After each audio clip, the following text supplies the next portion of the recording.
Good morning, good afternoon, good evening, Iowa soccer supporters. Ben Brackett here with my co-host and buddy Blake Siebers. Siebes, good morning. How are you? Good morning. Doing a little early morning pod for our game of the week. So back in the studio, we've been hanging around each other a lot the last 12 hours. We've got a long day ahead of us. A lot of kick it forward business on the books today, preparing for our summer and some of that kind of fun stuff, right? Yeah, I mean, let's just plug it. The mini pitch at the futsal at the market, futsal at the farmers market, Breton Skating Plaza will be there every Saturday. So as you guys go down, just walk across the river to the skating rink. You'll see us out there offering some free soccer for everybody. Yeah, and this weekend we'll have the Drake men's team out there hanging out, facilitating some games. So it should be pretty fun. Hopefully the rain stays away. We're also pretty excited because we announced our golf outing, didn't we? Yeah, Friday in August. First, what was the date? Second Friday of the fair, right? August 19th. We're pretty excited. Blake and I have not really been practicing our golf, but we will be soon enough when the weather turns. But that's neither here nor there, right, Blake? That's not what we're here to talk about. We're here to talk about the big kind of like cap to Derby week, if you will, from last week. Ankeny Centennial against Ankeny, pack the pitch, boys, girls, doubleheader. But for the weather, what a night. Yeah, I mean, it's beginning of May. Unfortunately, it's still 50 degrees, not terribly windy, but not a great, I mean, for the players, it was great, but a little bit chilly, I think, for the neutral, but they definitely brought the community out. That said, we should shout out Ankeny boss, Chris Allen, who got us into the press box, which saved us a little bit, at least from the little bit of breeze, and kept us somewhat warm, right, Blake? Yeah, lifesaver he was. Yeah. The one press box was full, but he was able to sneak us into the visitor side. And I'm not sure. We talked to Brian Duax like a month ago, 6 weeks ago, about this pack the pitch idea, and that, I mean, it's not great that we don't have the guy, but there was definitely somebody organizing it. Unfortunately, we didn't catch the name, but definitely a cool event, different, and unfortunately didn't set the record. But you give me a hard time for always talking about atmosphere, and it was pretty sweet. It was a good little atmosphere. Yeah, I was gonna say, let's talk about that first before we get into the action. I think there were somewhere between like 3,800 and 4,000 fans there, something like that. Which, I mean, can you name a high school game that you ever have seen with that many people? I don't think so. I know back in the day when we played, maybe you get 1,000 people at a big game, maybe. Correct. Yeah, I'm with you. Like, the answer is no, right? Yeah. No, I mean, I don't even think like in college or any time after that, like I think that's really cool. What an experience for the kids. I know you've got at least one criticism, right, Siebes? I will, but yeah, I mean, it's like just start out like you walk in. I mean, one, parking lot's completely full, right? So unbelievable programs. Like, we hassle people if they don't have them, but like, these are color. It's a 4-pager, right? Front and back, 2 sides. The Menace got a free ticket there on the back. So that was pretty cool. And then, they did a little, like, they brought a bunch of kids down, all wearing their Iowa Rush jerseys. They kind of did like a little walk, right? Yeah, like a high five walk through tunnel. Yeah. You should be remiss to not shout out the Menace for supporting this is right. Like, instead of feeling threatened by it or whatever, instead just sort of embracing it and getting out there and supporting it. So the Menace last summer had, what was it, 7,343 people, I think was what the number was, according to, I saw it somewhere. Okay. I think that was the number. But anyway, at the Menace final last summer, where they were victorious and won the title, it was an awesome night. I think somebody said, well, why wouldn't, with all the soccer in Ankeny, why wouldn't we be able to do the same thing? I think what a great idea. And I think also very cool that the Menace didn't, some folks or some organizations might feel threatened by that. And instead they just leaned in and said, hey, everybody that comes to that, like, give them a free ticket to a Menace game.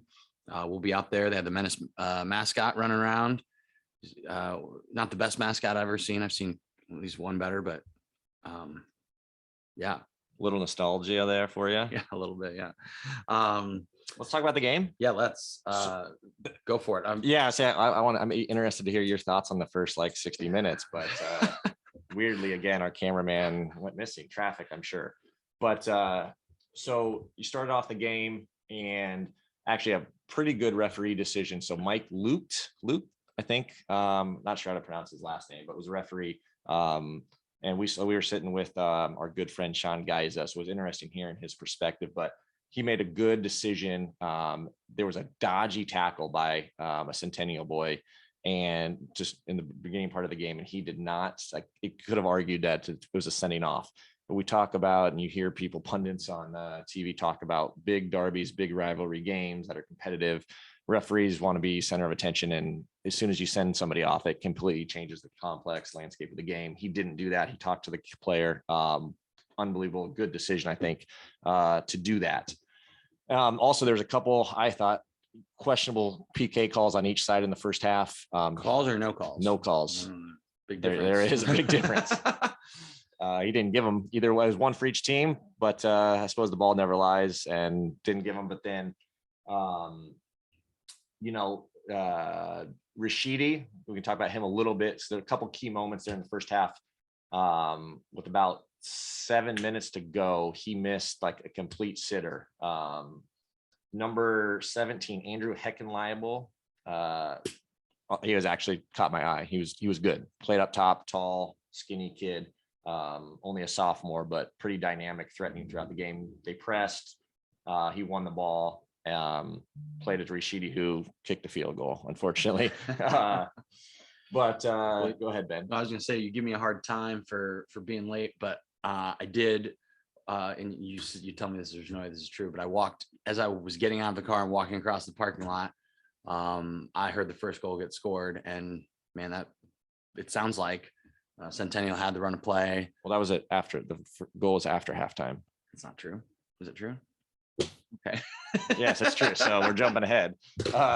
So anyways, can we jump back really quick and then we'll get to that. Okay. So halftime comes around, pretty even game, battle both teams. We talked to the coaches. So Marcus and Brian, thank you. And then we bugged the tactician, Daryl Brazow, as well. Go check out our stories.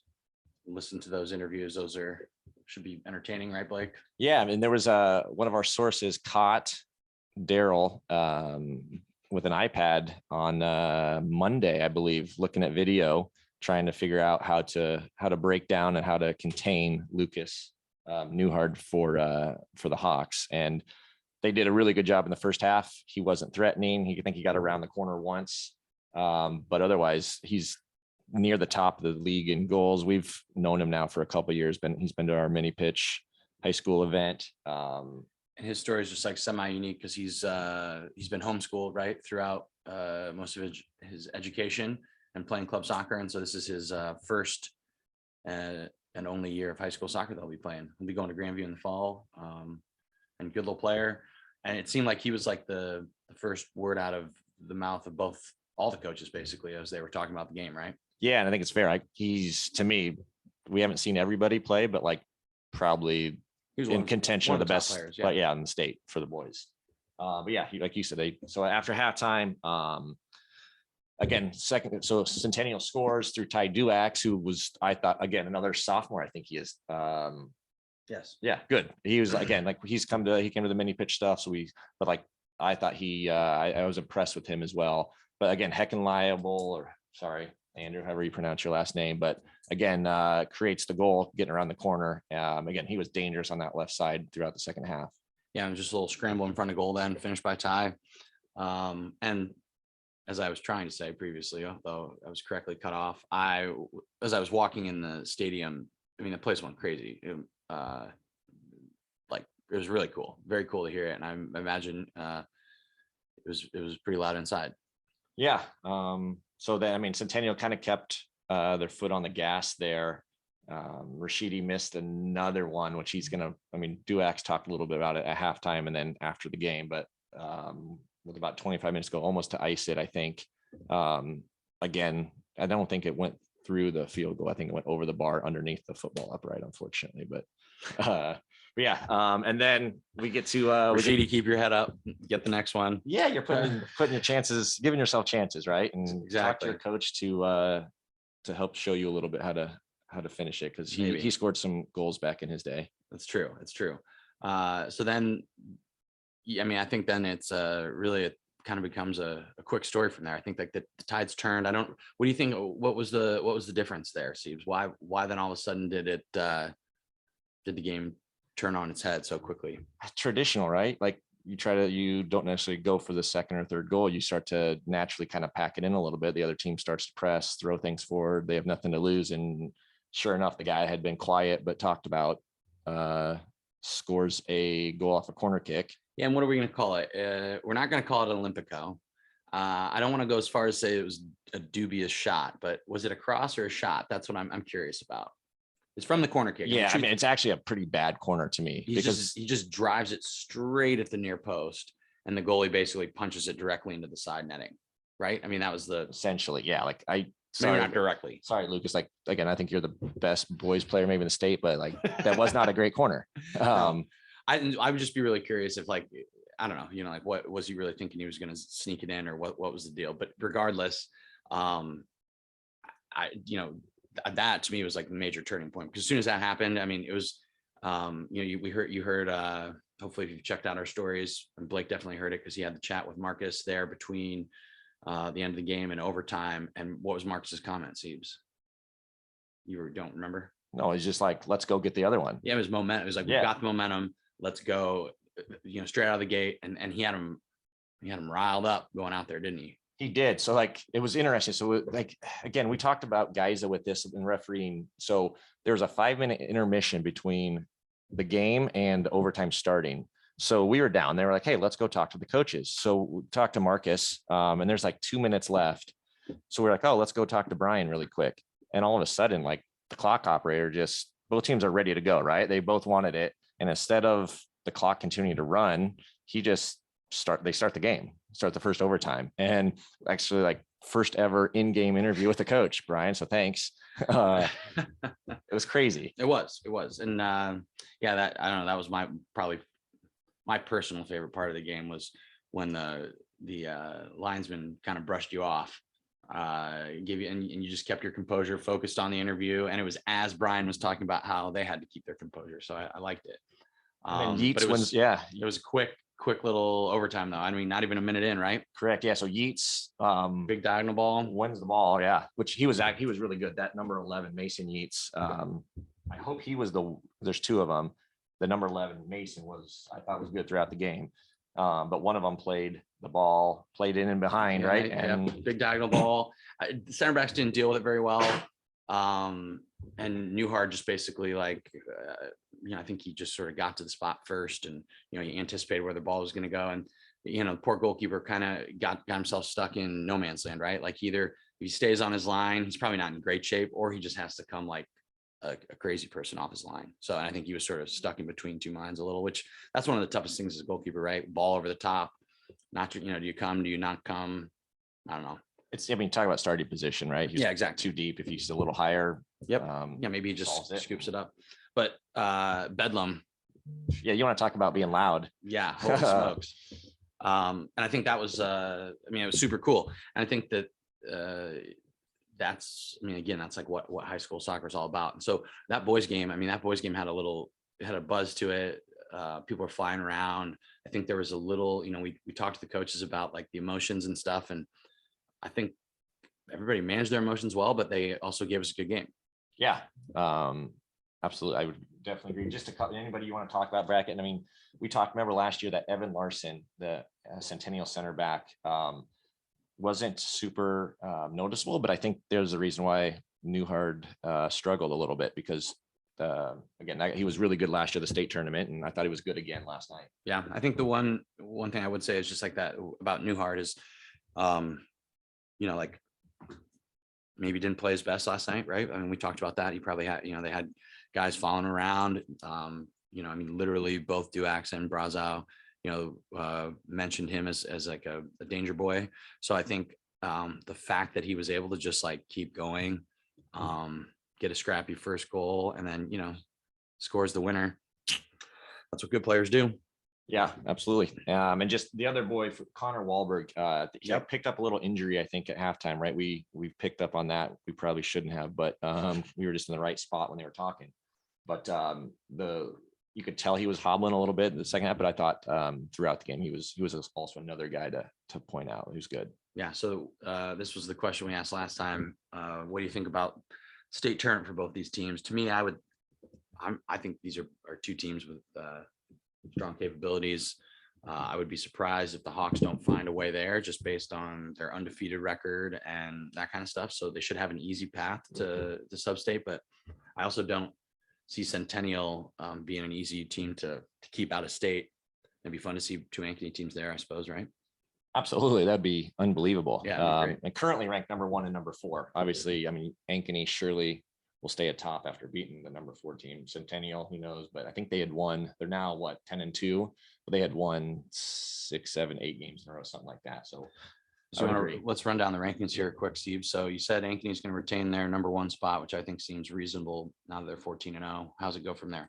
Yeah, so Northwest, number 2, and they came off a massive week, beating Bettendorf and Pleasant Valley. They traveled east, and 2 big wins for them. Did I see that they also beat Valley High School as well? Or no, Johnson just beat Valley. Okay. Anyways, Pleasant Valley, number 3, and then, like I said, Centennial, and then Johnston and Valley. Urbandale, losers of the most recent Merle Hay Cup, at number 7. And then another interesting game last night, Hoover checked in at number 8 at 11-1, actually lost to Roosevelt. So talk about Metro Conference standings and City of Des Moines schools. That was a big result. And then round out the top 10, Iowa City West and Iowa City Liberty. Yeah, and also, of course, shout out to our boys over there at Dowling Catholic, Jackson Teeling, Garrett Crawl. They're getting a 15th ranking, which I'm sure Jacko will like that. I mean, 15 teams, like, come on. let's narrow it to the top 10 for next year. Anyways, any other comments there on the boys' side, Ben, before we jump into the girls? No, let's talk about the girls' game. I think it's a little bit a tale of 2 games, though, right? Yeah. Again, started late. Yeah, well, so you got that little bit of the overtime, just kind of kicks things, pushes things, even if it's like 10, 15 minutes back, right? Yeah, when we talked a little bit about that with Simon, I think at halftime, about a little bit late, the girls were watching this great atmosphere, but then they're stuck sitting and watching and waiting. And then game kicked off probably about 8:30, something like that. Yeah, it was closer not. I mean, it was 9 o'clock at halftime. Yeah. So. Yep. So I mean, kind of I don't know, back and forth in the first half. Nothing super exciting, not any great chances, but the goalkeeper I thought the goalkeeper for Centennial played really well. Again, like, love the rosters, but I don't know if I couldn't really see the numbers. I'm not sure which. It was dark at that point too. Yeah. So I don't know. I'm getting old, but I did think the different. It was interesting. You know, there's just a little bit of I think people left between the 2 games, right? So like where there were 4,000 people and there's this huge sort of swell of emotion at the end of the game. Maybe there were, I don't know, let's say there were 2,000 or 1,000 people there. It's still a lot of people there, but I think that was probably sucked a little bit of the air out of it, right? Well, yeah, look at the high you came off from the boys. Everybody's jazzed. You're either on the high of high or lowest of lows, and then it's getting a little bit colder. Yep. Well, and I think you literally heard both coaches say that they were not very pleased with their first half performance, that they could do better, and that there was, Simon said that his girls didn't get off the bus, and Chris Allen was also like he wasn't like, oh, this is going great. He was like, we need to do some things a little bit differently. So I think to me that was the first half, is it was just a little blah, a little bit of like a hangover first half type deal. And I mean, you goalie played well, but there weren't any like great chances, were there? I mean, I'm like thinking hard through the first half and not coming up with any big chances. It was pretty much a midfield back and forth. Yeah, that Teja Pritchard for Ankeny, number 10. I thought she kind of stuck out and did well, but like you said, it's hard to stay mentally as a neutral after you seen that boys game. So unfortunately for the girls, but then second half picked up a little bit, and Centennial ended up finding the winner. They did. Yeah. Set piece into the box. I think it was Olivia You said Kroska. Yeah. Yeah, which you gotta love, freshman with the winner. So I'm sure she's talk about riding a high. That's pretty awesome. Just a free kick too, right? Again, like another ball put in a dangerous spot, making a goalkeeper decide. Yeah. And she's the first one there. Well, I think that's one of those things that, especially at the level of high school soccer, it's not, I would guess that teams aren't training a lot on like clearing box and like defending set pieces, right? I would guess that. And if they are, then they need to work on it a little bit.